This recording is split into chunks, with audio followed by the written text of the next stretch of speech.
بالنسبه للناس اللي كيطرحوا السؤال هل يمكن تعديل النص؟ بطبيعه الحال اي نص هو موضوع وهو ليس قرانا منزلا، ولكن كونوا واقعيين.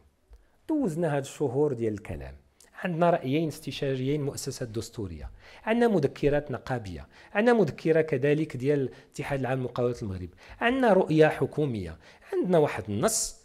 تنظن النص اللي عندنا اليوم خصنا نطبقوه ونمارسوه وننتظروا بكل. ما غنجاوبش على الأسئلة اللي طرحتو ديال مدى مطابقة الدستور ولا الرأي المحكمة الدستورية. هذه مؤسسة مستقلة كنحترموها وكتعطى لها حسب المساطر الجاربية العامة. كتعرفوا السيد رئيس الحكومة تيصيفط واحد المراسلة لرئيس المحكمة الدستورية، تعطيه القانون، تعطيه واحد الإحالة باش تيدرسوا من طرف القضاة والخبراء اللي كاينين تما، وتعطيو مدى مطابقة. اللي عليا ما نقول لكم هو أن المجهود ديالنا كله درناه باش ناخذوا بعين الاعتبار دستورية المنطوق اللي كاين كله باش نكونوا في الدستور. وإلا كانت ملاحظات غادي تاخذ بعين الاعتبار غتاخذ بعين الاعتبار، ولكن الحمد لله زعما راه اجتهدنا في هذا المجال. هذه المادة 9 مهمة.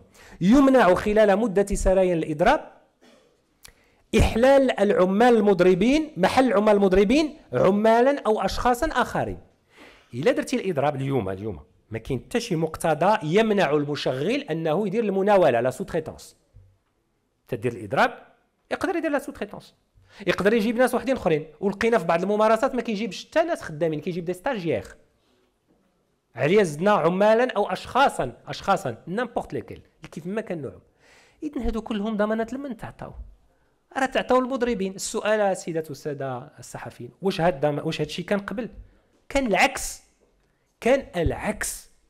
اذا عليا تنقول لنا الناس اودي راه هذا القانون راه في صالحكم، راه فيه غير الضمانات لكم، فيه بعض الضمانات بطبيعه الحال لحريه العمل لانها اساسيه. تيقول ان الاضراب هو توقف مؤقت عن العمل. وقع لنا نقاش عدد من المركزيات النقابيه قال لك لا سيدي ما نديروش مؤقت، نديروه لمده غير محدده illimité. قلنا لهم ودي راه ما كاين حتى شي تشريع فيه هذا الشيء. علاش؟ حتى منظمات العمل الدوليه تعرف الاضراب على انه توقف مؤقت عن العمل. بدينا النقاش، ارتأت الاحزاب السياسيه الموجوده خصوصا المعارضه اللي كنحييها من هذا المنبر واللي كانت وطنيه واللي انخرطت في المناقشه ولم تعرقل النقاش والتعديلات، كيف ما النقابات لم تعرقل النقاش ولا التعديلات. باش نقول لكم بلادنا متميزه رغم اختلاف وجهات النظر. ارتأت انها تراسل مؤسستين دستوريتين. هذا هو الاشراك. احنا في الحوار الاجتماعي شفنا النقابات، استقبلتهم وتذكرنا وشفنا هاد الافكار اللي كنقول لكم راه جاو من تما. ملي وصلنا لداك الشيء ديال البرلمان كان الحكومه بغات تعتمد على الاغلبيه ديالها ودير داك الكلمه ديال التمرير، وكون مررنا في ذاك الوقت. شنو اللي كان كيمنعنا اننا نمروا الا بغينا زعما نستعملوا هذه القوه العدديه؟ ولكن القوه العدديه لا معنى لها، لان حتى هاد المنتخبين اللي عندنا حنا ديال الاغلبيه راه من الشعب. على شكون اللي عطيهم الموندا؟ شكون اللي وكلهم، اللي عطاهم الوكاله باش يتكلموا بسميتو باش يدليو باصواتهم؟ راه الشعب.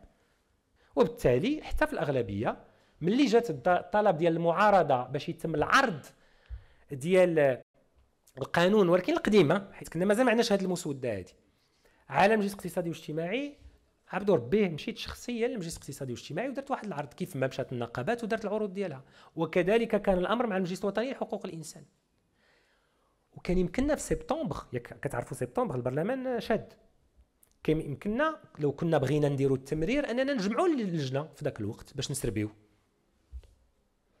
لا، علاش ما جمعناهاش؟ لسبب بسيط، حتى يخرجوا التقارير ديال المجلس الوطني، المجلس الاقتصادي والاجتماعي اللي خرج 13 شو تنبير، الاربعاء ولا الخميس باقي عاقل، والمجلس الوطني لحقوق الانسان راه ما خرج حتى لاخر الشهر ولا بدايه اكتوبر.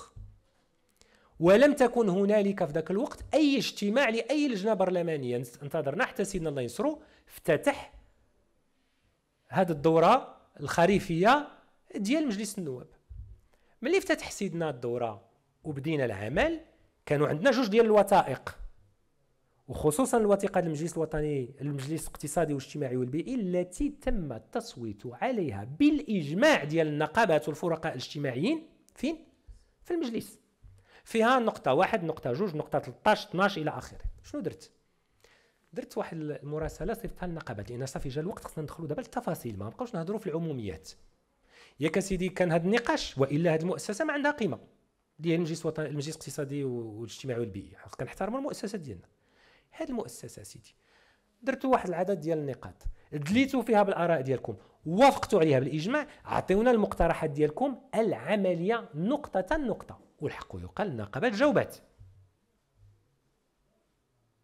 حتى هذه طريقة ديال الحوار.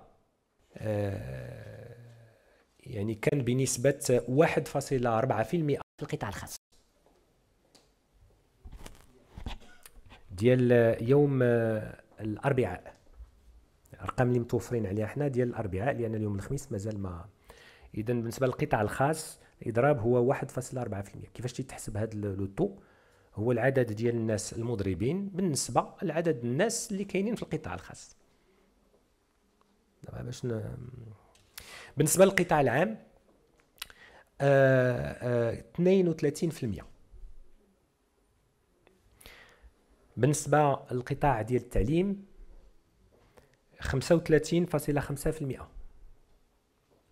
بالنسبة لقطاع الصحة 33.3%. بالنسبة لقطاع العدل 30.5%.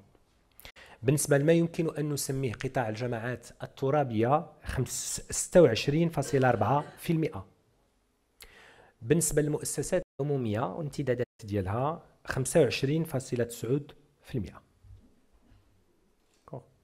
دونك باش هادو هما الأرقام، يعني بعملية مدروسة حسابية واضحة، ولا ندخل في التعليق على على الأرقام. هادو أرقام هي اللي يعني واضحة في هذا المجال، مع احترامنا كنعاود نقولها الحق ديال النقابات والحرية ديال الرأي وحق الإضراب، لأنه مكفول بالدستور.